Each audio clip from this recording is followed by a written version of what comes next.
Mulder has a dream where he unearths a young girl from an unmarked grave. When he awakens, he has the area excavated, and it turns out to be true.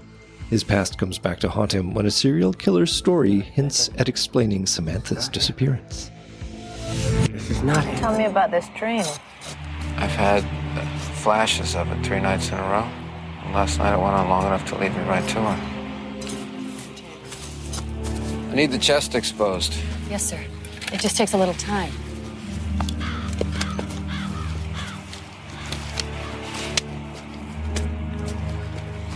Sir, let us do that.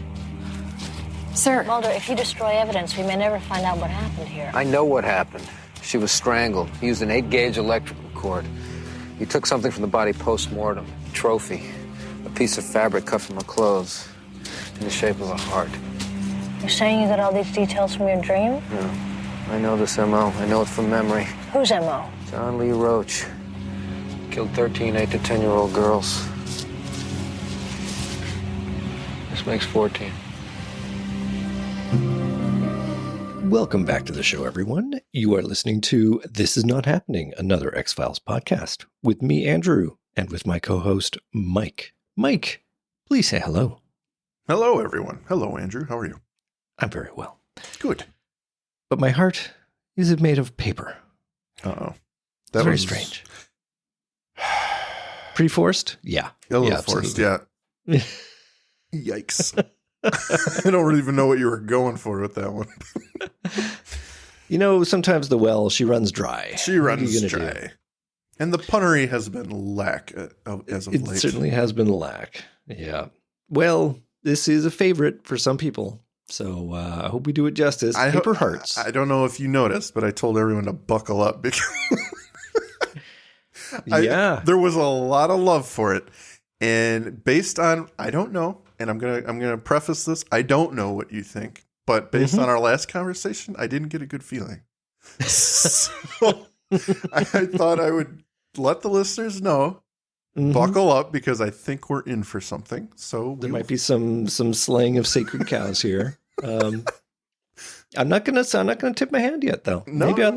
Maybe I love it. I hope you surprise all of us and surprise me, because I have no idea. Well, we're looking at the 10th episode of season 4. We are almost halfway through the 4th season. Can you imagine? We are flying. Yeah. This was done up in the end of November. It aired 2 weeks after Terma, so I guess they must have had a break.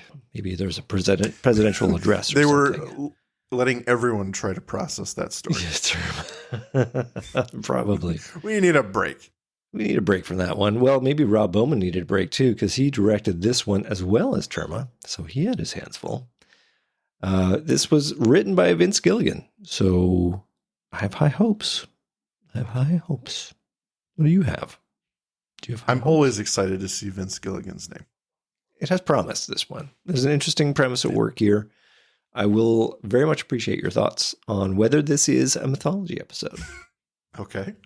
Because technically it's not. It's Monster of the Week. No, I wouldn't call it mythology. I would say it sideswipes mythology. It sure does. By masquerading as mythology. Fair enough. Well, shall we dive right in to the misnamed Paper Hearts? I know, right? I've always thought that. Thank you. It should be cloth. It should be cloth hearts. Cloth hearts. Which doesn't run off the tongue very, very well. It could be cloth. It could be cotton. Cotton hearts. Cotton hearts would be nice, actually. Could be polyester.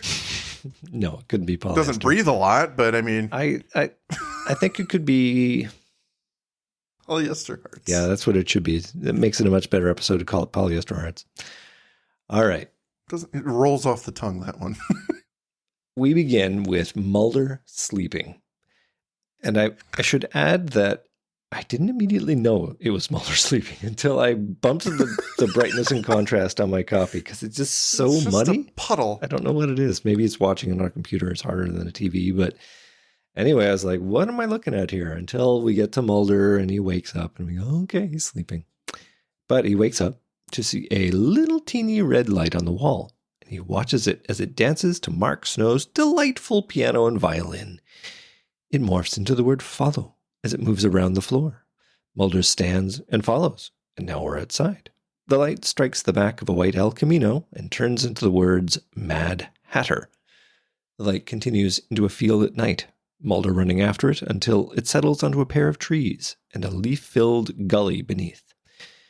In the leaves, Mulder finds a very young girl dressed in a nightgown lying still.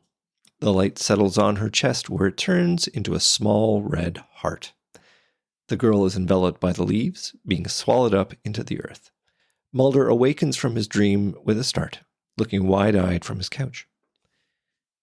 We next see him leafing through the phone book, finding an address for Boscher's Run Park, the park from his dream. We cut to his car arriving at the park. He and his flashlight get out and trot to the exact place of his dream, a leafy gully between two old trees. He moves the leaves apart, exposing the soil beneath. A cut in time and a trowel is disturbing the soil. It's a forensic team on a Sunday, with Scully arriving to find out what the heck is going on. Mulder's been having a recurring dream, which provokes the usual skeptical reaction from Scully. But indeed, within moments, the forensic team has revealed a tiny human skull. Credits. Mike, discuss. That's nuts. That's a good one. I'm intrigued. You're on board? I'm on board. This is a really cool opening that takes a turn where Mark Snow does a lot here to make it seem playful, to make it seem like an adventure, which unfortunately it's the worst kind of adventure, but yes, it's subtle in the sense that he's almost giving us the childlike thought process of these poor girls. They're children. They're young, they're having fun in life, and this horrible thing happened to them. But it's being applied to Mulder, like, as he's discovering their bodies, and they were kind of left in this horrible state. It's an interesting choice for the music. That's all I want to say, but it's very powerful when you figure out what's happening. Yeah. And I think it does really well for the episode that he made that choice. Well, because it just makes the realization that a dead child is the end of this pre-credit scene. And that's like, oh, whoa. Makes it a little bit more powerful, I think. It certainly does. I mean, we've talked about Mark Snow's music in the past. I feel like lately we have been lax. Yeah, like he's been doing, obviously there's music in the episodes and it's always good, but absolutely it's serving the plot. Whereas in this case, I feel like it's a lot more pertinent to the plot. Mostly because, well, a couple things. One is we know when he's having a dream because the music takes on this piano, violin, playful quality to it.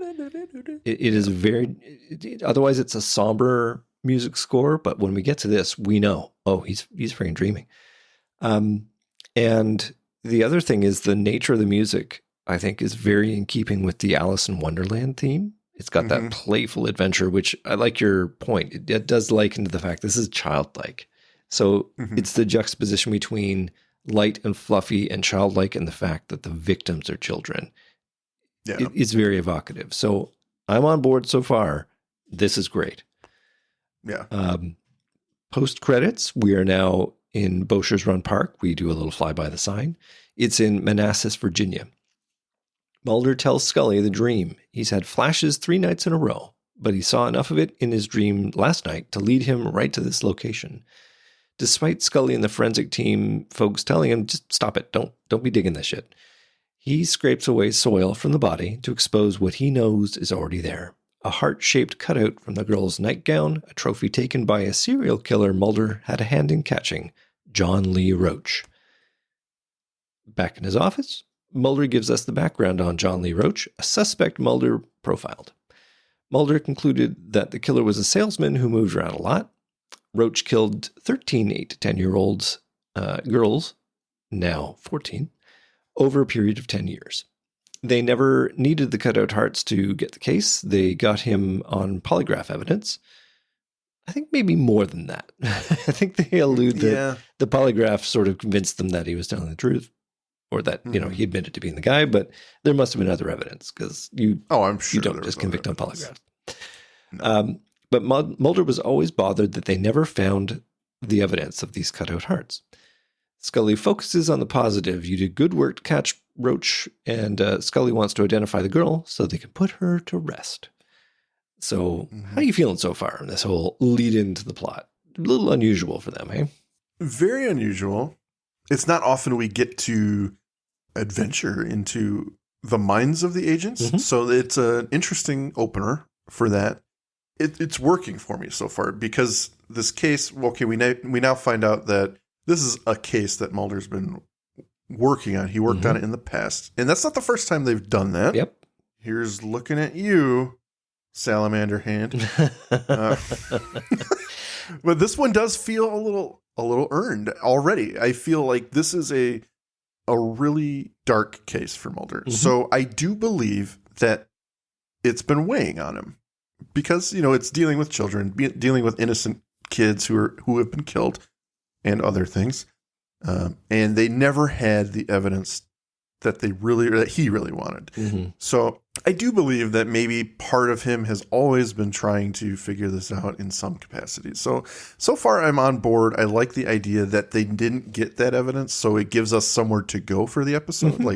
Hey, maybe we can actually figure out and keep this guy in jail and prove that he did it. Give Mulder some peace or whatever, and maybe find the other girls. Yeah. So far I'm good. I do like that element of it. I don't think it's so much about keeping him in jail because he's not getting out. He's not getting out. But I do like that it's another way to sew up the case for Mulder. It's like, there's the evidence. It proves definitively. We've done the numbers. And in fact, yes, it is 13 of these girls. So, there's nothing outstanding. And of course, they're going to find the hearts because it's the name of the episode. Yep. And they're going to find that there are more hearts than 13. And now, of course, 14th, right? So already they know there's one that he didn't talk about. So it's laying it down pretty nicely. Where my mind went, and this is probably not great, when we first introduced the idea that Mulder was the behavioral profiler on this case, that he was deeply invested in the case, is this whole thing, and they've done it before with the last time he worked with Reggie, and it wasn't Young and Hart. It was another one where he was a behavioral profiler on a case, and it's escaping me. But Grotesque, excuse me, yeah. And in that episode, in Grotesque, yeah, he's set loose to profile the killer and figure it out. He descends into madness, right? That's the direction they're going to go in that plot. Yes. So I thought, okay, is this a case where you found the body because you put it there? That's what I originally, So Mulder's the bad guy. Yeah, Mulder's the bad guy. Like, on the preponderance of evidence, I knew the body was here because I had this mystical dream. He just remembered it. Or I just remembered that I did it and put the body there because I was trying to get in the mindset of a killer. But no, obviously they're going to give him the benefit of the doubt, right? You must have known because it was a dream you had. Yes, this makes sense. Totally doesn't go there. Like, I think it could have been him. It's like, who else knew the body was here? Well, the other interesting point, and it is a deep cut, comes from Scully. You said it once yourself. Yeah. She pulls from Aubrey. Yeah. She pulls a line from Aubrey in season 2. That, I gotta be honest, is kind of a throwaway line. It's a neat little line in the episode, but she pulls it up here. She dredges it up here to say that dreams are answers to questions that we haven't asked yet, or we don't know we were asking. Yeah, something like that. And it's like, okay, it's a cool line, and then bam, they just kind of pull it out of thin air here, and it works. But it was a nice little Easter egg that. Some of those things, it's like you think they're lost to time because it doesn't really have any relevance for the rest of the show. So to have it brought up, it was kind of interesting. And of all the episodes to call back to, I mean, that was not a good one, unfortunately. Yeah, exactly. Yeah. It's not a mythology episode or fucking Tombs. Yeah. So anyway, we'll just go with the episode for now. That they're willing to believe, yes, he has had a psychic dream, which has brought him to this place, but he is Spooky Mulder, so anything's possible. Later on, as Mulder sits with the girl's bones, Scully arrives back with a conclusion. The girl is likely Addie Sparks. She went missing from her home in King of Prussia, Pennsylvania, in June of 1975. Mulder laments that that's too early. Roche didn't start killing until 1979. But to verify these details means they have to go to talk to Addie's family, and Mulder is indeed up for that. So we're going to go to Norristown, Pennsylvania, as the agents pull up to a house. After a knock, an older man, Frank Sparks, comes to the door. When Scully identifies themselves as FBI, he doesn't even have to ask why they're here. He simply says, "You've found Addie." I feel so bad for this guy. Oh, yeah. But it's a wonderful moment, actually. The way Vince has constructed this scene, it works really well. Inside, they produce a sample of Addie's clothing, and Frank declares that it was a pocket sewn in. It's because it's written differently than it sounds. Soon. Frank declares that it was a pocket sewn in for the tooth fairy, where he'd put in a quarter for one of Addie's teeth. Side note, John Lee Roche, played by Noonan. Tom Noonan. Tom Noonan. He also played a character, a serial killer, in another movie. This one was kind of typecast. Manhunter in 1986. The character in that was named the Tooth Fairy. Yep. Nice. Yep, So nicely done. Fun fact, he also plays a bad guy in... Con Air? No. He should have, because he would have Last fit right Action in. Hero. Oh, right. Yeah, the bad guy. The bad guy. Well, he's tall. He's so tall. He is tall. Stand up to Arnold Schwarzenegger, I suppose. Frank laments about how being missing is worse than being dead, because you never knew. But now that he knows, he's not so sure. It's a beautiful scene, and I have to be honest, because it feels very heartfelt. Oh, yeah. I have watched so many documentaries where they're talking about not knowing, and to have the finality of death be your answer, for like murders and things like that. This guy, I believe everything he's saying, where it's like, I'm so happy my wife is dead, so she doesn't know. They're, at least if they're missing, there's a little hope. Yeah, maybe. True. You could have an imagination that they're okay somewhere. Yeah, exactly. People cling on to that shit. I do. hear it all the fucking time. So this rings true for me. Yep. Good work, Vince. Yep, very much so. Mulder is still not over this case, though. He flashes on the next element in his dream, the white El Camino with the words Mad Hatter set upon it. Mulder tells Scully about the El Camino, that it might be the location of the cloth hearts, and reading the file, he sees that it was sold at auction. He's intent on searching it, which brings us to Hollyville, Delaware, where a douchebag opens his garage for Mulder and Scully. Thank you. Come on, He he is kind a of tool. is. He is a tool. And then you look at that car, what he's done to it. It's got like the Hot Wheels flame along the side. I mean, wow. Wow. I gotta go call Jim. Jimmy. Yeah, Jimmy. Jimmy, you're never going to believe it. The FBI are here looking at my serial killer car. I don't even care what they do to it, man. He's poking holes in it right now. Yeah. Well, he brags about his awesome rework of the car, and it looks like quite the wonderful ride. Mulder and Scully search the inside of the car, not finding anything, until Mulder realizes the camper shell is missing. They find it in the backyard. Searching it, Mulder finds a copy of Alice in Wonderland tucked inside the lining. It has indeed got the cloth hearts set in between pages of the book. They leaf through the pages, finding a total of 16 hearts. Oh 2 more missing victims. I love, Scully's kind of shocked when he pulls the book out of the camper shell at first. Mm-hmm. But then when they see Addie Sparks, she gets into it. She's like, oh my God. Yeah. Look at this. And there's more and more paper hearts, Andrew, in the book. Yes, exactly. It's at this point I really wish we had some linking scene that I need to back up. I think what this is, I know where you're going. It's Mulder's subconscious, and he's been processing this case in the back of his mind for a long time. His mind has been working when he's asleep, and part of the detail is he thought maybe the hearts were hidden in the car, and now it's bubbled up to the surface, and he's actually able to process it. I wish we had some detail that let him figure that the body might have been in that park Mm-hmm. in, I forget what the name of the park, Bosher's Run Park. Bosher. But it just seems to be magical that he is drawn there by some little fairy. And I really wish there was Yes. something, because that I'm with you missing on that. doesn't make sense to me. That, I will admit, is one of the pieces where it's like, where is this even inkling of knowledge? Yeah. Yeah. Now, I know we're not there yet. Mm-hmm.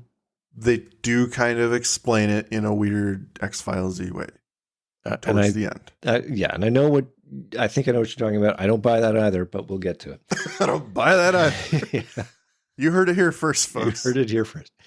We cut to a prison with Mulder and Scully marching through to talk to John Lee Roche. They check their guns before being admitted to seeing him, and Roche is shooting hoops in the prison gym. Mulder confronts Roche about the 16 hearts. Roche is evasive. 13 sounded more magical somehow. Scully tells him that he's in for life. He's got nothing to lose by telling them about the missing 2. But Roach has nothing to gain either. He challenges Mulder to sink a basket from the foul line. If you do that, maybe I'll tell you. Mulder effortlessly does so. And then Roche retorts, well, you trust a child molester? Oh my God. Yeah. Here's This the guy- douchebag. Let me tell you, I was watching this, finishing my notes last night. Yeah. And my wife, I love her. She has seen every episode of this show, but obviously she's not the super fan I am. And this scene came in, and she's on her phone. She's just kind of flipping through it. And she's half-assed listening to the show while she's flipping on her phone. And he says that, you trust a child molester? And she just kind of looks up like, oh, not this one. Yeah. Oh, here we go.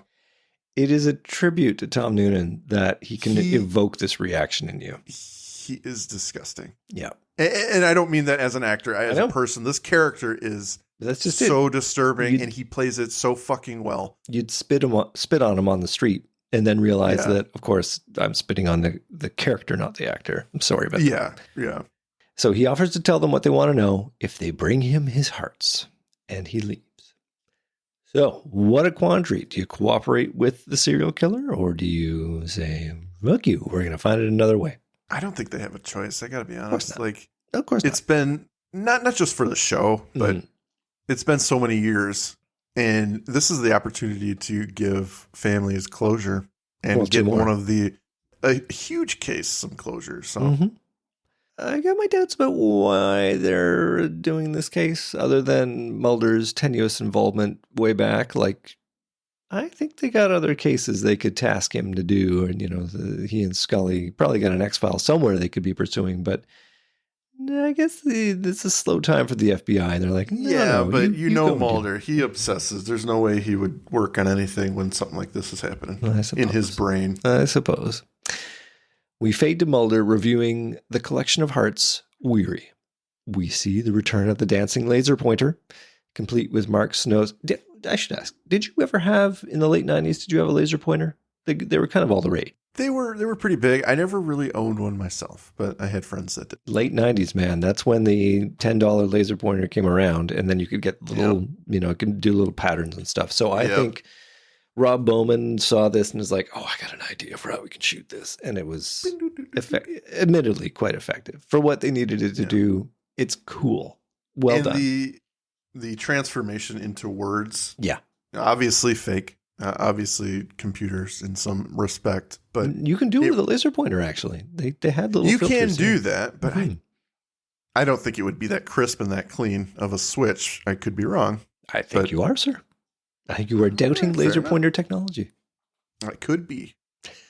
I was going to say that it looks really good for the time. I think, they made it work to a very, very seamless transition. However they did it, it worked. I agree with that. So, Dancing Laser Pointer is back, complete with Mark Snow's joyous piano and violin, making it clear Mulder is back in Dreamland. He gets up, chasing the red light out of his office, and he enters a moment of his history. He is childhood home with Samantha, the Nixon broadcast in the background. He relives the memory as the power goes out and the walls shake, bright lights coming in through the window. No gun at his side. He sticks to the memory script and brings the family gun down from the top of the bookshelf, where it tumbles to the floor. Reaching for the gun, he's paralyzed by the light from the door as it flings open, only to reveal a younger John Lee Roche in the doorway. Roche enters, smile on his face, leaving to steal Samantha away. Mulder wakes with a start, looking at the 2 remaining hearts sealed in plastic evidence bags. What did you think of that scene, eh? Little revisionist history. It's cool. Mm-hmm. And they went through a lot of effort to get that right. They sure did. Based on the season 2 Little Green Men. Yes, yeah. Which we both love so much. What a great show that was. Boy. Oh man, we should go back and do it again. We should do it again. It was so much fun. But they took the scene from that.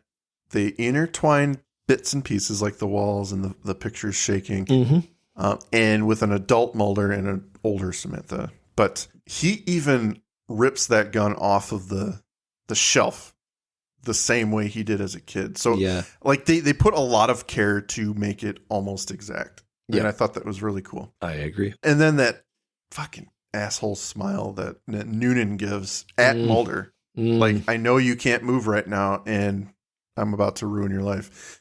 Yeah. That's just, yeah. I mean, it fundamentally doesn't make sense. Why is Mulder paralyzed in this moment? Why doesn't he do anything? You know, it made sense. Well, yeah. I know what you're saying. In the context of an alien abduction, like they have a power to paralyze him, but you know, his inability to do something here it doesn't ring true for us, knowing what we know about him and his character. But yet, this is what they are presenting to us, so that is what happened, or at least in this fever dream that he has. Well, clearly he's going to give him the hearts. So, after the commercial, Mulder is in a small interrogation room. Roche enters. He asks if Mulder has brought him his hearts. After a substantial pause, Mulder asks Roche why he'd mentioned that Mulder was taking this investigation personally. Where was Roche in November 1973? Roche tells Mulder that indeed he was in Martha's Vineyard in 1973, where he sold a vacuum cleaner to Mulder's father. Mulder wants to know what Roche knows about Samantha. Roche says he'll tell Mulder more if he brings him his hearts. Mulder snaps, hitting Roche, and guards slowly arrive. When Roche complains that Mulder hit him, the guard closes ranks and says, well, I didn't see it. Roche leaves, and Scully arrives. She saw Mulder's reaction. I did. Yeah. He was there, Scully. He was in the house. He took Samantha. In your dream, Mulder, it was a dream. Your mind made it up. A dream is an answer to a question we haven't yet figured out how to ask, right? Something buried in your subconscious. You heard him in there. He knew something. He mentioned being on Martha's Vineyard. Is it a state secret that you lived in Martha's Vineyard? Well, how would he find out about that? Through the prison library. The inmates have access to computers and the internet. I checked. Roach logged on just yesterday. Looking for what? The server records don't show, but on the net, Mulder, he can find out practically anything about you. Look, he is playing with you, Mulder. He is committing emotional blackmail, and you are letting him. You walked into that room with your heart on your sleeve. He saw vulnerability, and he took advantage of it. You had a dream, a nightmare, and you had it because of all the emotions that this case is stirring up for you, but it was nothing but a dream. My last dream came true. So, Mike, is this a mythology episode? I know you don't think it kind of is, but I think that it dips its toes in the water here. It does dip its toes. No. At the end of the day, no. It's hard to... You can give it substance if you want to, and you can take that substance away. I genuinely think this is not a mythology episode. It's mythology in the sense that it deals with Samantha's disappearance. Right. It is not mythology in the sense that everything that Roche is telling Mulder is a lie. He didn't have anything to do with her disappearance. It's just a way for him to get back at Mulder. Okay. So it dips its toes by kind of hinting that it might be related, but I don't know that it really qualifies. No, certainly by definition it doesn't qualify, but it certainly draws from the mythology to make an interesting new episode. Oh, absolutely. So it's mythology adjacent. Yeah. And I would say this is how you do it, ladies and gentlemen. Yeah. You're going to do not inserting CSM at the end of an episode to make it mythology does not work. We've done that once, yeah. We cut now to Greenwich, Connecticut, where Mulder is at his mother's house in the basement. It's the middle of the night, and he's looking for something. old Mrs. Mulder comes down the stairs to know what in tarnation is going on down here. What's happening? Yeah, she's 57. And he is the nicest he's ever been to his mother here. Yeah. Why can't they just have a moment together, for God's sake? I mean, show us having dinner so that we can believe there's some relationship. But the only time we ever get to see her is when he has to find something in the house somewhere. Always barges in at the worst times. It's always sorry, it's 2 a.m., Mom, but I got to know something. No. Wake you up in it's the middle not. of nothing. Can't it be 8 a.m.? Look, I'll let her wake up, have some coffee. Mom, I really need to go to the basement. I need to find something. Did Dad ever buy a fucking vacuum cleaner from a salesman? Yeah. No. I have to show up when she is in her fucking robe. What the fuck is happening? I'm recovering from a stroke. Mom, can I just come over and maybe we can hang out, have some dinner, and then there's some things I need to look at in the basement. Can you? Mom, I know you're sleeping, but was a child molester over here selling vacuum cleaners? Is it possible that Samantha was abducted by a child molester that I actually caught, about 10 years ago? Could that be possible? Fox, you're such an idiot. Yeah. Don't you remember we had this conversation? Okay. Mulder apologizes for waking her and shows her the cloth hearts, asking if they look familiar to her, but she can't recall. Her memory's been awful since the stroke, and arguably before the stroke, I would add.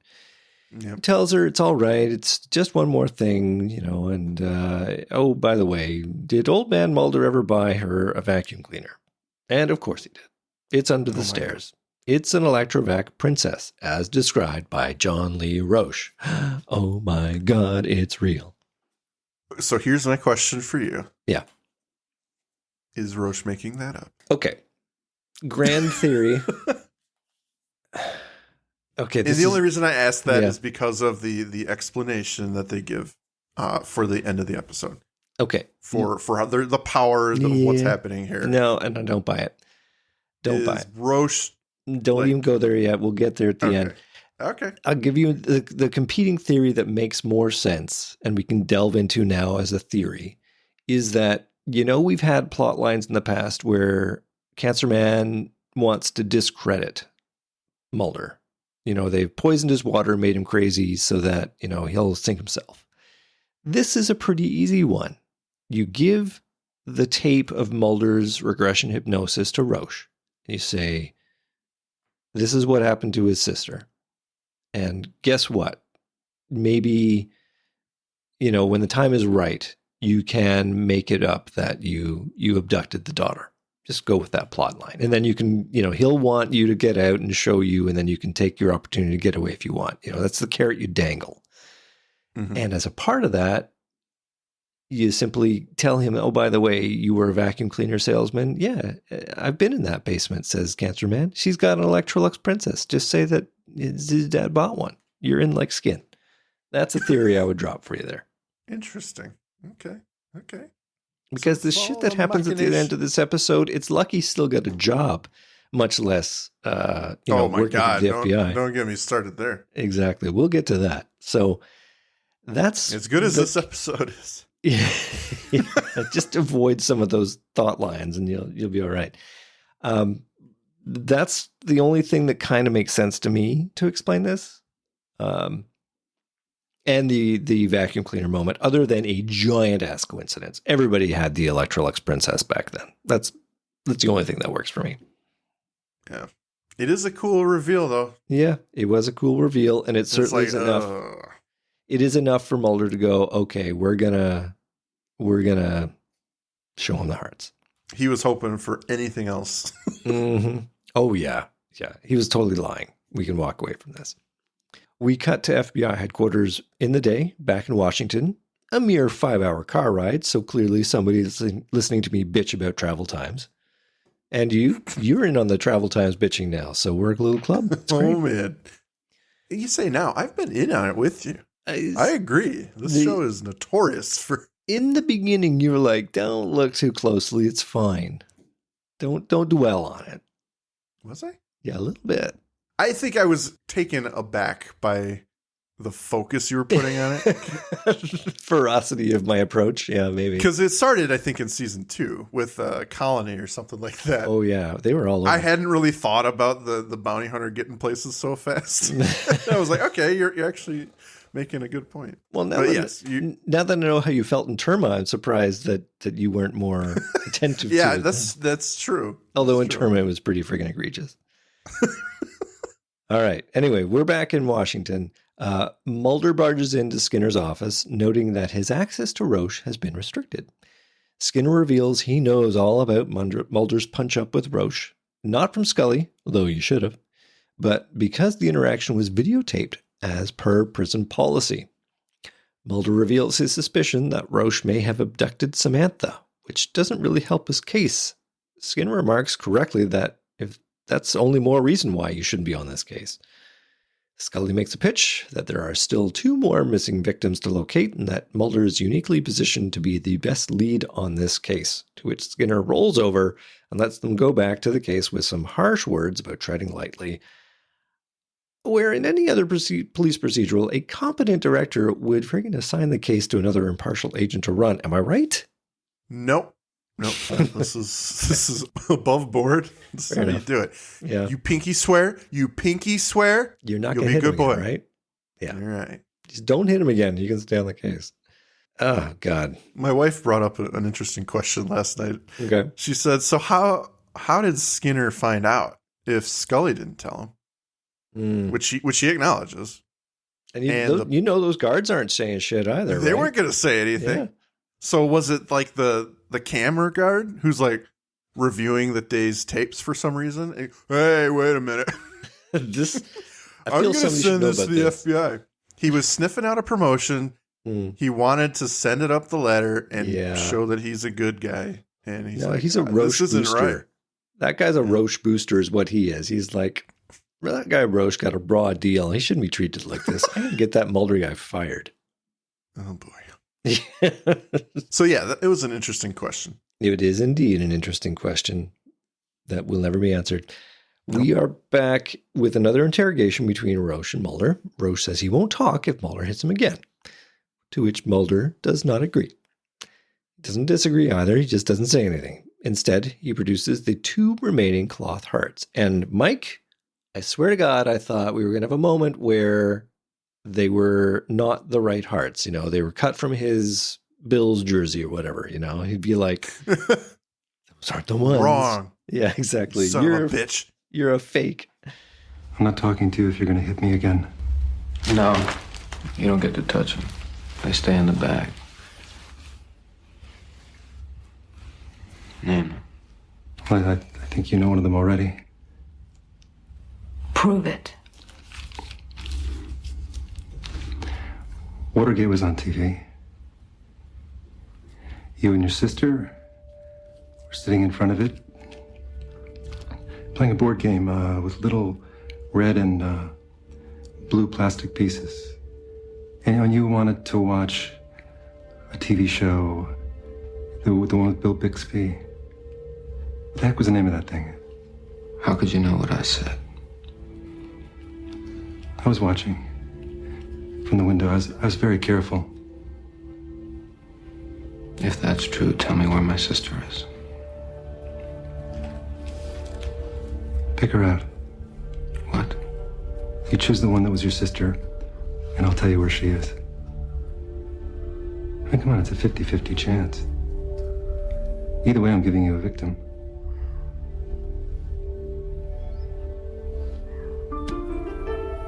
That one. You sure you want that one? No, just kidding. It's a good choice. Where we cut to the Forks of Cacapon, or Casapon, however you call that. He does his best Regis Philbin impression. Final answer? Yeah, oh, exactly. He's definitely a douchebag. God, he's a dick. They have found a boulder heavily graffitied with the words Mad Hat scratched to the base. Mulder begins to dig into the ground, contaminating the crime scene, which rational old Scully suggests they probably should get a CSI team to do it. Of course, that's not going to stop Mulder. He asks her to help him, and so the two of them use their hands to dig into the earth until they uncover a rib cage, complete with a cutout heart from the night dress. They pull back, shocked. Have they found Samantha? Cut to commercial. Last time I'll mention my wife, but she had some good observations last You time. got to invite her onto the show. That's all. I might, because this was pretty entertaining. This scene is happening, and she goes, if they knew they were going to be looking for something, why wouldn't they have brought a shovel? Classic. Classic stuff, right? I was like, that's so fucking true. I never even thought of that. What was your plan? What was your plan? What was your plan? You go out there with a gun and a net, and catch the monster. Yeah, you'd have figured they'd have been there with the CSI team. At least a trowel or something. Yeah. Not a trowel. Spade. All right, Mike's wife. That's totally on point. Excellent work. That was funny. I want to comment on David Duchovny in these series of scenes with Roach toying with him. I'll tell you if you guess it correctly.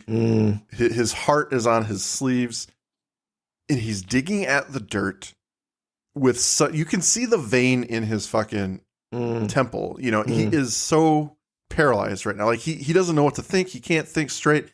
He just has this gut feeling that this is going to be Samantha. This is going to be the end of the road. Yeah.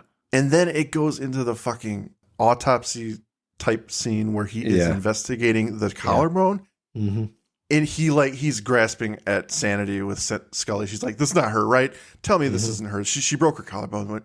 And he's like, I have never seen such good acting out of him. And a lot of people comment on his acting, especially when he's crying. Yeah, that is a fault. This is some good fucking work. I really believe that he is beside himself in fear in these few scenes here. Like he is extremely nervous and sad about what he is believing to happen or to be happening. Well, and because there's a lot at stake here, right? If this is true, if this is Samantha, then his entire history is in question. Mm-hmm. And more to the point, like... I don't even think he's thinking about that, though. Well, I was thinking about it, but... He's thinking... he wasn't. I'm terrified that this is actually what happened to her. But it's one of the things where he doesn't want it to be true, but he does. Yeah. Well, it's echoing what Frank Stark, the father, had said before. In a way, missing is better than dead, because if they're missing, then you always have hope. Exactly. You have hope that maybe they'll come back. And that's what Mulder has been living on so long. But if she's dead, if this is her body, then there is no hope. Even though he's lost and found her twice now. I just talk about running your head through the ringer. Right. Got one killed at the beginning of the season. Yeah. So the overhead fluorescent lights turn on in an autopsy bay. A small body lies on a slab covered with a shroud. Mulder spends time communing with the body before pulling back the shroud and running his hands over the skeletal collarbone. Scully comes in, and Mulder immediately tells her, this isn't Samantha. This isn't Samantha, right? She broke her collarbone when she was 6, playing on a rope swing. This collarbone has not been broken. Scully confirms it, to the visible relief of Mulder. It is, however, someone. They're back with Roche, who shrugs it off. Tell us the name of that girl. That was Karen Ann Filipponte. She lived in a green rancher in East Amherst, New York. Mint grew outside her window. I stood outside her window atop sprigs of mint. It smelled wonderful. What year? July 1974. I had her mother on the hook for a Litrovac Argosy, but at the last minute she said thanks, but no thanks. It's your sister. If that's true, tell me where. You want to know a lot more than that, don't you? You want to know everything, right? The big mystery revealed. Drop the mind games. I can't just tell you. I know you don't believe me yet. You need me to show you. You need me to lead you through, because after all these years, anything less than that's not going to satisfy you, right? You just want to get out of here. You're damn right I do. If only for a day or two, I'm realistic. More than that, I can't wait to see your face. Outside, Scully tries to reassure Mulder that this is the right call. there has to be another way to arrive at the truth. Are you going to blow past that line? Please, elucidate. It's so fucking evil. God, when he's explaining to Mulder, I can't just tell you. You're going to want more than that. You need me to walk you through it. More than that, I want to see the look on your face. It's true, yeah. Oh my God. Yeah. This guy is awful. You made a point about David Duchovny's acting. I think Gillian Anderson's doing a pretty bang-up job here, too. Oh, they all are. These three are fantastic in this episode. Like, that moment in their first interrogation where Roche begins to tell the memory of Samantha, or he's like, I sold your dad a vacuum cleaner in 1973, and he's doing it to goad Mulder, and her reaction, her clipped words of "prove it," it is such rage behind them. It is just so much and so little. It's very good. Because she's in that precarious position of being someone who needs to, she's in law enforcement, so she wants to get to the bottom of it just for that sake as a human. And then she has to, in the back of her mind, she knows that Mulder is struggling here, and she obviously cares for him. Yeah. They're partners. So she's holding back that anger, but it slips out in that moment. Like, just fucking prove it. And then her disgust kind of reaches a crescendo here when he says, I want to see your face. Oh my God. She's like, you know what, you son of a bitch. None of this is worth it. Yeah. Even the truth is not worth your satisfaction. Yeah, exactly. Yeah, that's a pretty nasty scene. I argue by the end of that scene, when we see fucking John Lee Roche leave the interrogation room, and Scully's looking through the window, and she kind of lowers her head and does that long blink thing. I think she knows that Mulder is going to he's going to do something. Yeah. Because there's like this realization to her face in that moment. Yeah. It doesn't really scream like, man, that guy's an asshole. It screams something's going to happen. Yep. But she chooses to leave him anyway. There's a lot of pressure on her because Skinner's already told her, you've got to keep him on a short leash, basically. He's already flown off the handle, and she's vouched for Mulder that he should lead this investigation. And he said, all right, but you're treading on, tread lightly. Yeah. So, pressure. Later on, Mulder's at home on his couch thinking.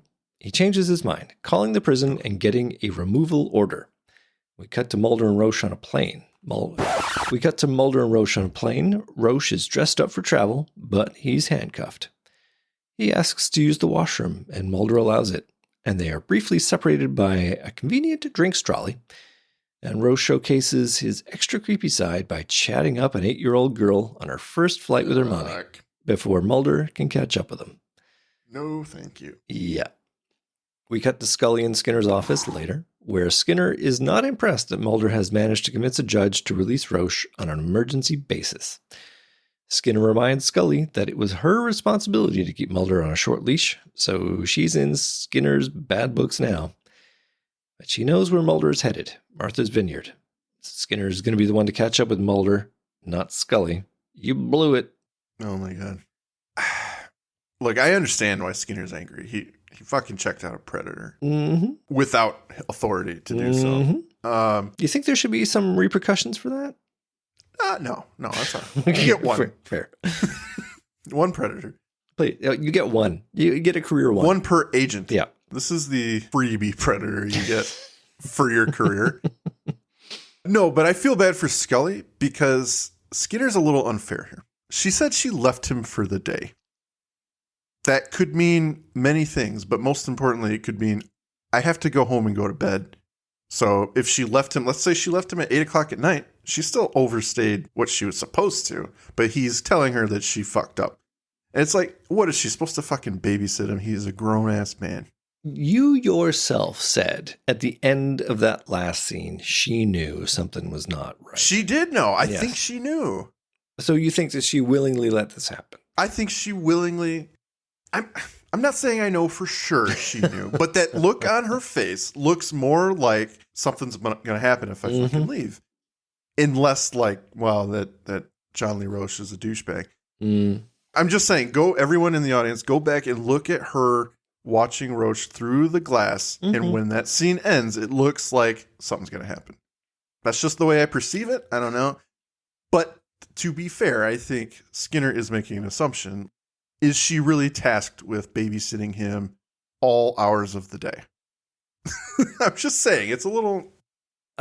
She can only do so much and only be asked so much. Well, I think that she could have taken some steps to make sure that the prison knew, hey, if you get a call from Mulder, call me first. That's fair. That's fair. Absolutely. Yeah. I think that he's right to put her in the shit box. That's all I'm going to say. 'Cause she had one job and she blew it. So she blew it. Anyway, it's only a 90-minute flight from Washington to Martha's Vineyard today, 1996. Who knows? We'll assume those flights existed. So this checks out. At least they show us some of the travel shenanigans. It's not just they arrive at the house. It's the biggest private jet you've ever seen. That's right. The FBI's got an account. Mulder and Roche enter the childhood home. Roche tours the house, sitting on the couch, which is covered in plastic, as are the other things in the room. Roche begins to talk through the events of November 27th, 1973. He describes how he wasn't going to do it that evening, but the events of the evening allowed him to pounce. He recounts the entire evening up until he takes Samantha away when Mulder lays out the surprise twist. This is not the house where it happened. It's a house his father bought after the divorce, 6 miles away from where Samantha was abducted. And that itself would have been a nice twist, with Roche trying to make it work. It's just geography, man. It's 23 years ago, blah, blah, blah.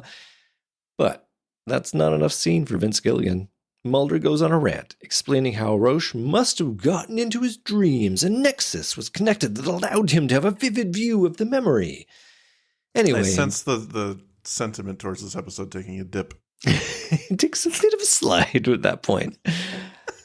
I did not need that. I think that that's completely just gilding the lily to make something X-Files-y, but it's like, Roche is like, what the fuck are you talking about? And I was watching it going, okay, but then there's this other possibility, or he just got it off the internet. I mean, I could go there. This whole dream business. You can't get that kind of information and stitch it together except to make that even make sense. Mulder narrated his dream to his regression therapist, and that information has already leaked. It's already been through the hands of the syndicate. So I contend that is, Okay, so it could have been a plot line. It could have been a plot line. Yeah. Could have been, but they decided not to go that way. They wanted to make it this dream nexus or whatever. But if you're going to do that, I am fine with you doing that. If you bring Roche in on the plot, if you make him be like, yeah, I do see your dreams, Mulder, as opposed to, I don't know what you're talking about. Let them have that psychic link, except that that's treading ground they've already covered before. So yeah, I didn't need it. All right. Fair enough. I'm sorry. Maybe you think this is the way it goes. Tell me your thoughts. Well, I mean, we've talked about, excuse me, we've talked about, I'm okay with, I don't want to say loose, but things that aren't necessarily big, but are just good enough to make me go, okay. Because it's the X-Files. It's a show about paranormal shit. Yes.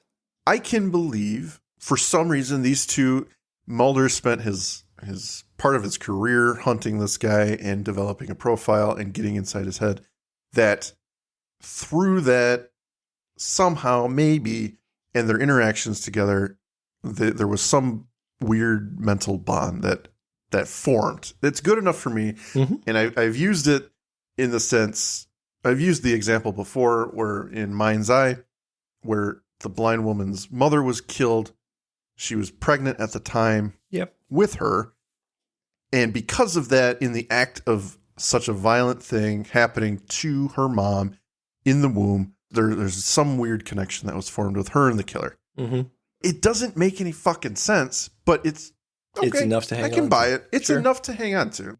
I'm okay with this weird nexus thing because it's just enough to be like, okay, all right, I believe a weird mind game can happen in this fucking X-Files universe where a guy can stretch and fit into a vent.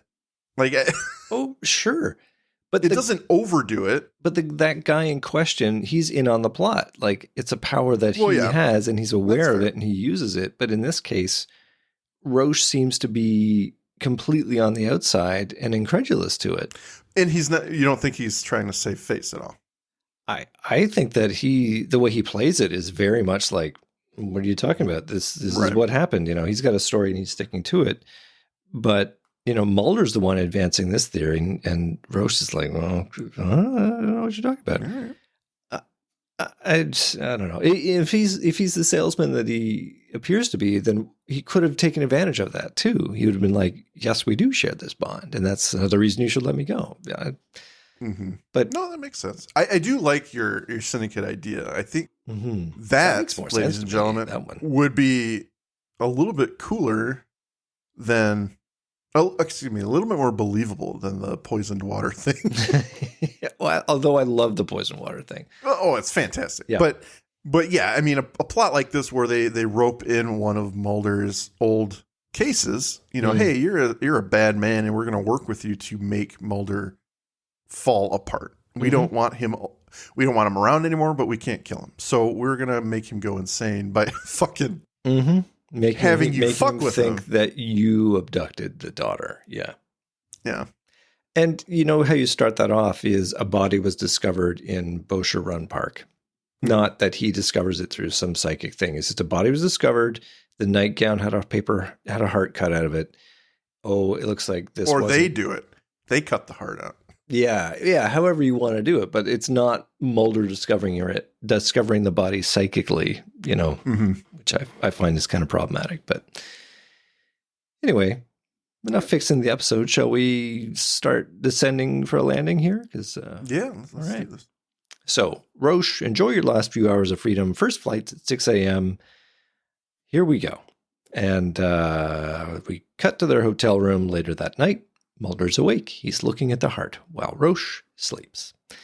We hear the tinkling music and a voice of Samantha screaming for help outside, indicating Mulder clearly asleep. Mulder opens the door to see the El Camino outside, engine roaring, with Samantha pounding on the window.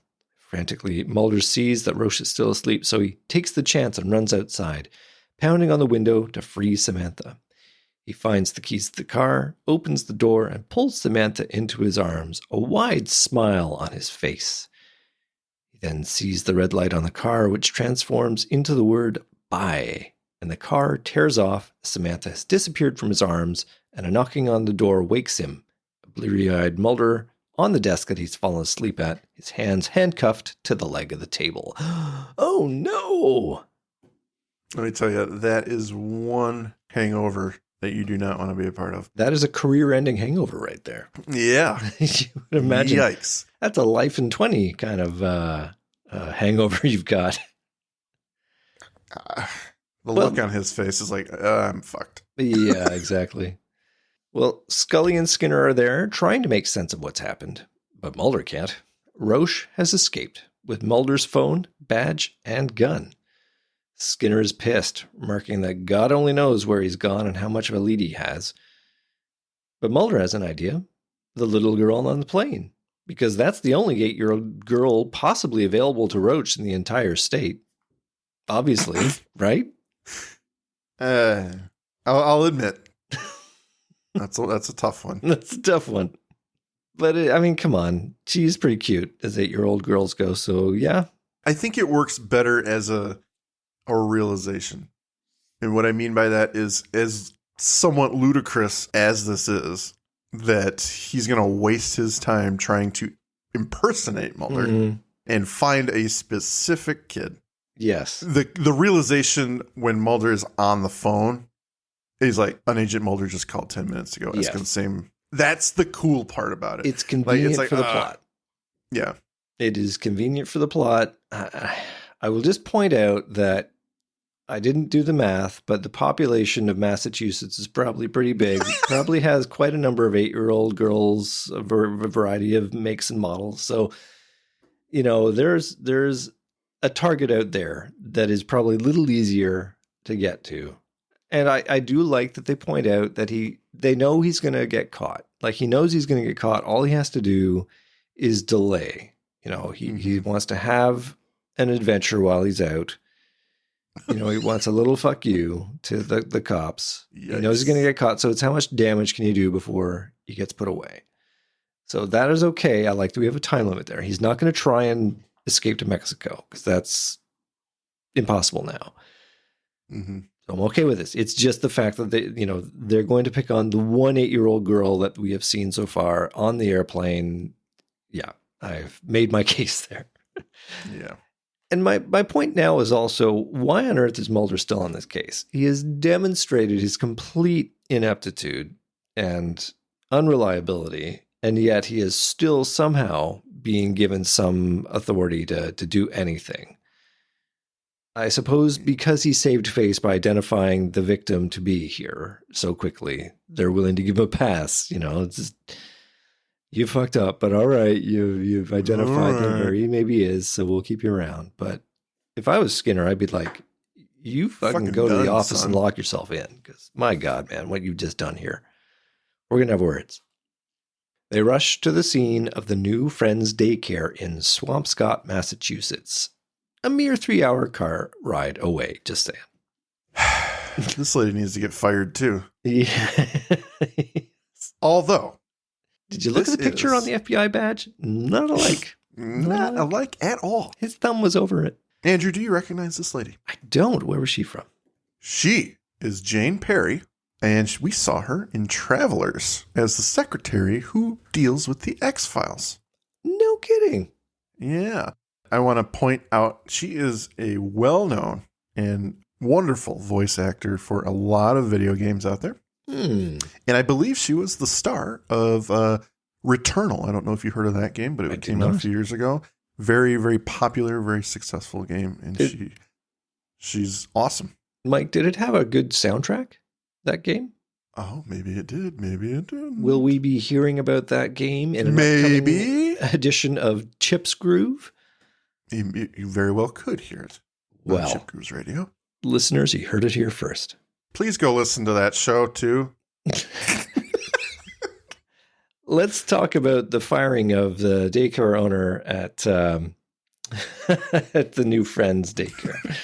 So she's talking to listen, she gets a pass here because old man Mulder is gonna take the fall, but this is his fucking redemption, right? This is all they had for Mulder's redemption. No, it's my fault. Yeah. So you're off the hook. You know, Skinner saw that. You know what? You have learned your mistakes. You're good. You're good. Listen, we'll jump to the end where the death of Roche is going to absolve Mulder of all these sins. But the lawsuits for days that just get conveniently discarded. But she is talking to the police, confirming what we already know. Roche, masquerading as Mulder, took little girl Caitlin from the daycare on the premise that her mother had been in an accident. She is distraught, and Mulder owns it, telling her it's not her fault. It's his. He is definitely one sorry sack, as he tells Scully she was right, that he's been playing him this whole time. Scully focuses on the current problem. Where would Roche take Caitlin? Scully goes over an old address of Roche's, when he lived in Boston, 9809 Alice Road. And Mulder is set off. That's the place. Alice in Wonderland. That's where he got the idea. Skinner's like, come on, really? But it's a lark. The only lark they've got. So Skinner goes with it, and the whole gaggle of law enforcement types are set off. And they bust into the place, but no one is home.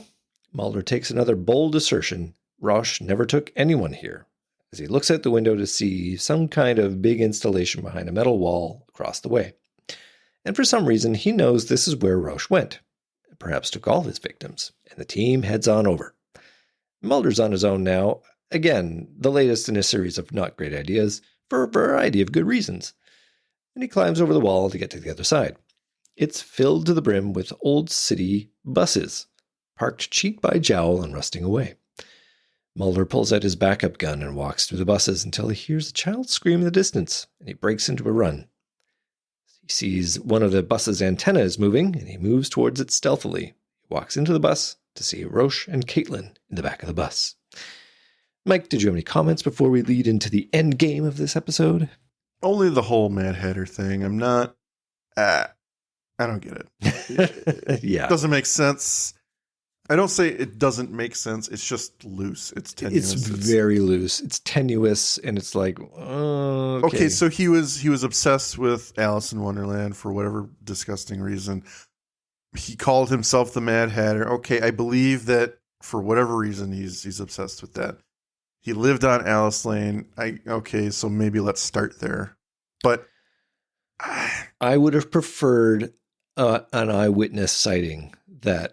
They put it out an APB, somebody called in a tip. He was spotted near this place. Hey, that actually was a place where he lived. Great. 2 points of evidence lead us to this place. I'm sold. Let's go there. But yeah, on its own, it's like, oh, this is a hell of a reach, This is like that 6 fucking finger thing in Unruh. Yes, it's exactly another Vince Gilligan. Well, I've seen a trend here, aren't we? Mm-hmm. Yeah. Come on, Vince, you're amazing. The episode for me is fan-fucking-tastic. Mm-hmm. But your loose explanations as to how we find the killer in both episodes is like, what? Yeah, exactly. You have to overlook a lot. And the quality of the overall episode, I mean, yeah, I think you've figured out by now, I got some problems with this episode, but there's a lot of great stuff to like in it. The performances are so compelling. I'm willing to overlook a lot for the sake of an episode which is legitimately entertaining. It just breaks down when there's too many of these plot points that don't make sense to me. So, no, I get it. All right, we're inside the bus. Mulder approaches slowly.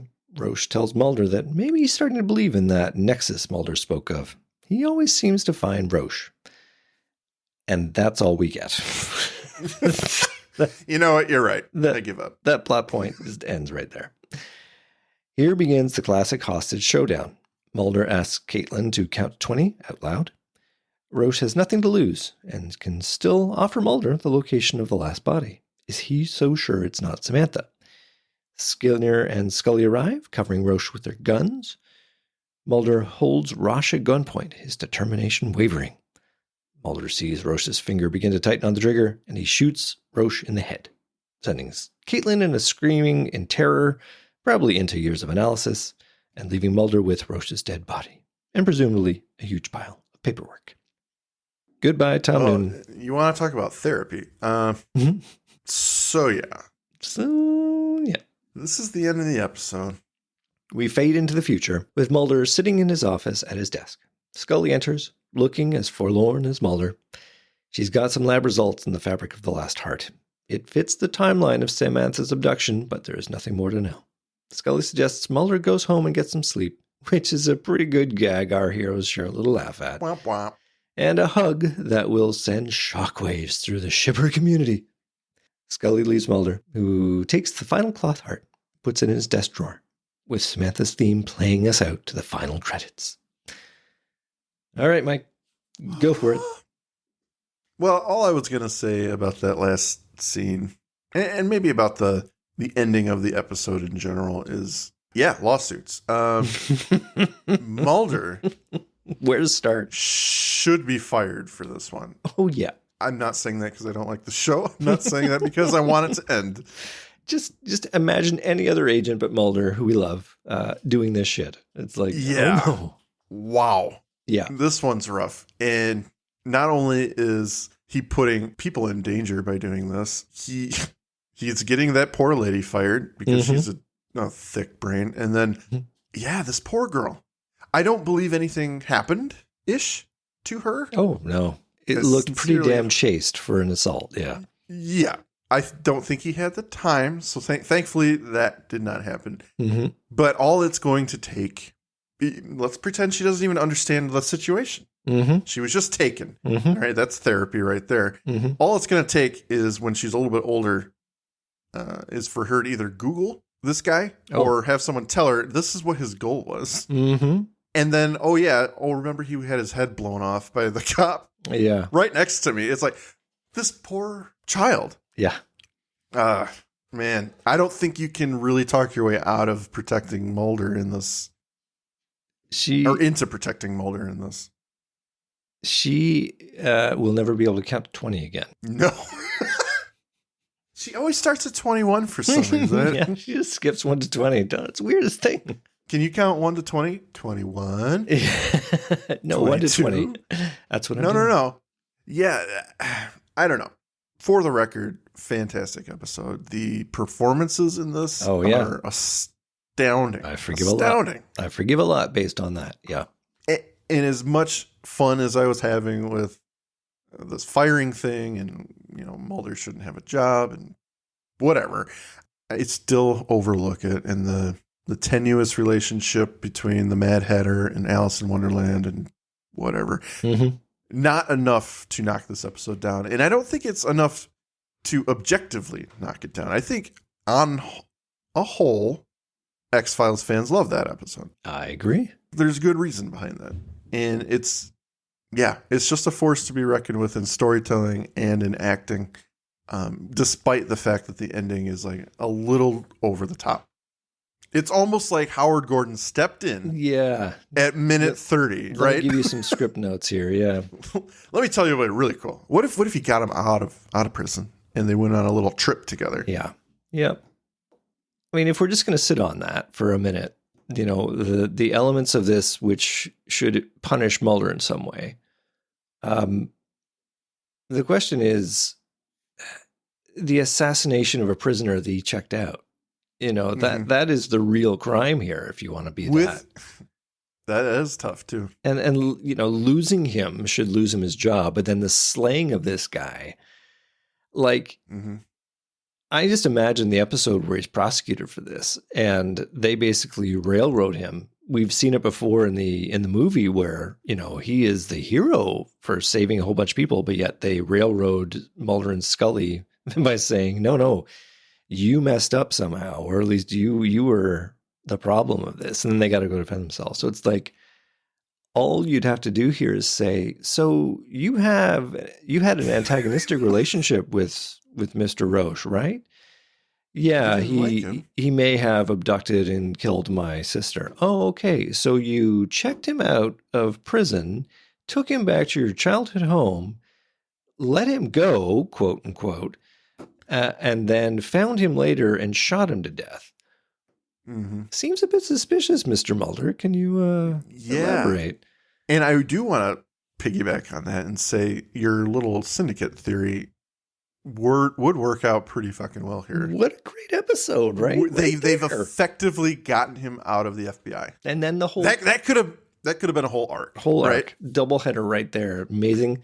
And then it would have been he's fucked because they cliffhang it on the end of the first episode where, he goes to contempt of Congress jail.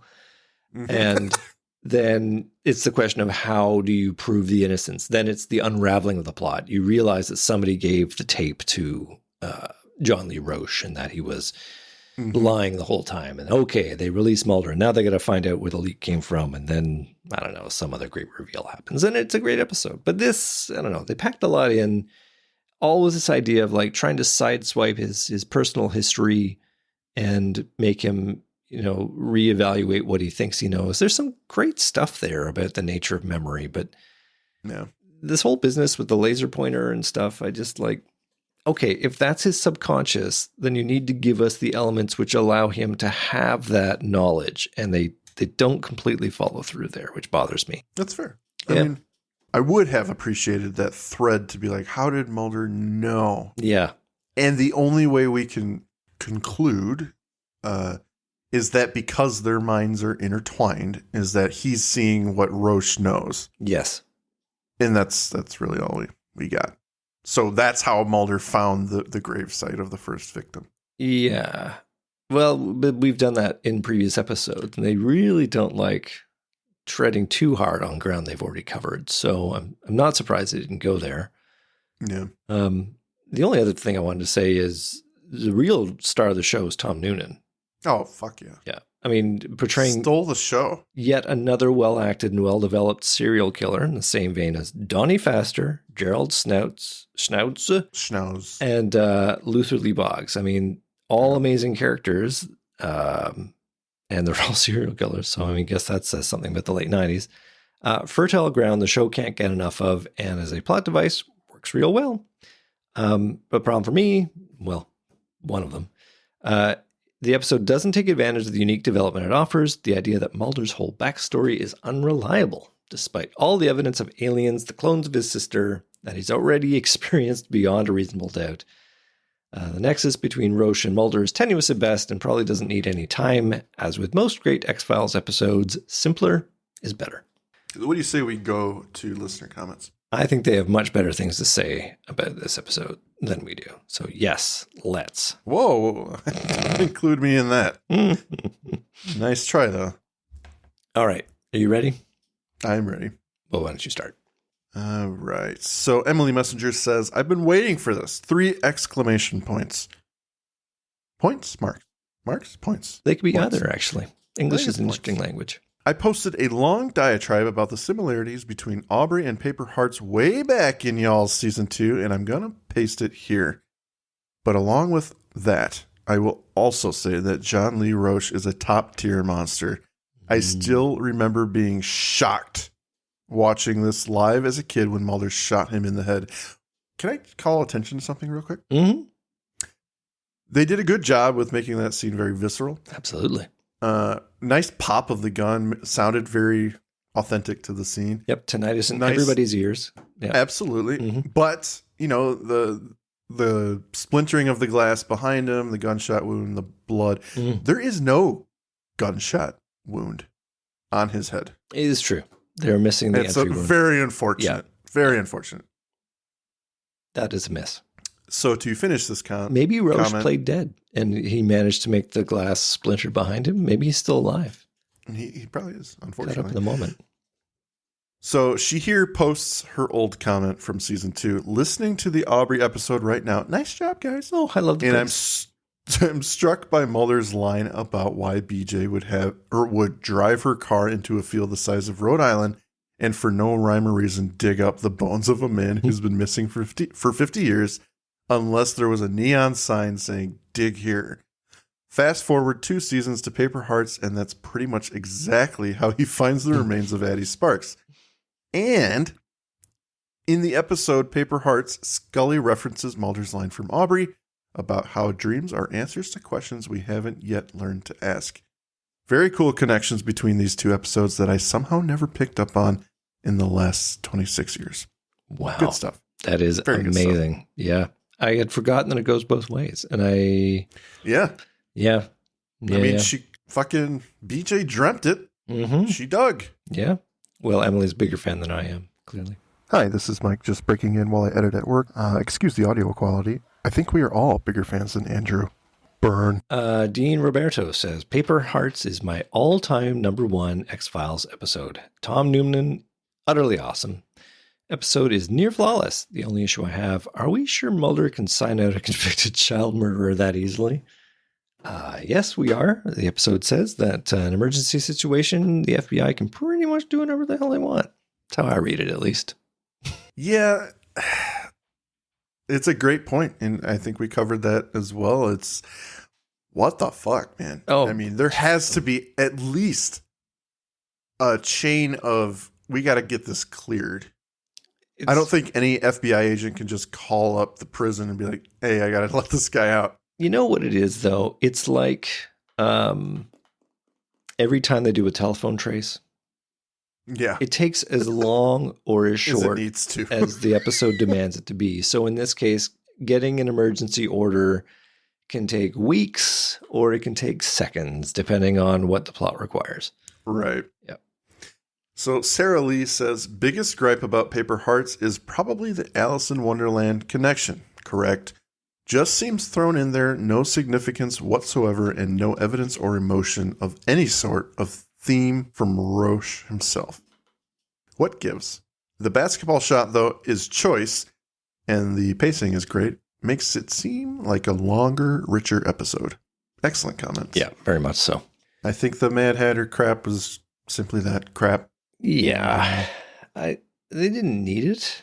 They don't need it because all it is a way for Mulder to make that fucking huge leap at the end. That's it. I would give it credit to say that maybe, again, and I alluded to this at the beginning, the thematic connection to the music And that he's Right. following a trail, and that's kind of the Right. point of Alice in Wonderland. She's being led from point to point to point. So Absolutely. And I get that, but that is all fluff. it is extraneous to the plot. That could have been slimmed down conveniently. They could have kept that joyous kind of happy dance music with a similar idea, even use the laser pointer, but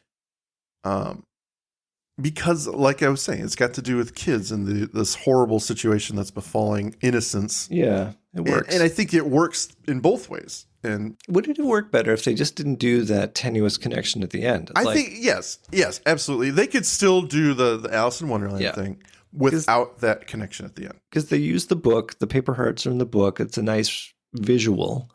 And then your ending can simply be a tip gets called in, and then they're able to locate the guy. And why wouldn't a tip be called in? You'd have every law enforcement agency on alert for the fact that a convicted child molester has escaped. No. You want to handle this FBI as quietly as possible. We don't want to let people know. Imagine the panic. Yeah. Right. Okay. Well, to the point though. Yeah, I think they didn't need to swing so heavily towards the Alice in Wonderland stuff. Certainly the connection to the end, not great. Well, that's it. That's Paper Hearts. Yeah, excellent episode, give or take, depending on if you're Andrew or not. As always, I'm slaughtering the sacred cows. I told them to buckle up. Yeah. So they had fair warning. They did. I hope they're not too mad. No, I'm sure it's fine. I hope you enjoyed our episode, lovely listeners, and that you will join us again next time when we talk about more equally entertaining episodes. Thank you so much for listening and your comments, and we will see you next time. Thank you for listening to today's episode. If you liked what you heard, please rate and review on your podcast app of choice. Andrew and I would be eternally grateful to you fine people for helping us expand and get the word out. Also, we've got a killer group on Facebook. Feel free to join in on the discussion at facebook.com/groups/thisisnothappeningpod and become an official member of the syndicate. We do polls and we have questions for every episode to give you guys the opportunity to chime in and possibly let your voice be heard on our recordings. And please join us on our new Twitter at tinhxfilespod, no dash, to stay up to date on everything, moment to moment. Thank you, and remember, don't stop swimming.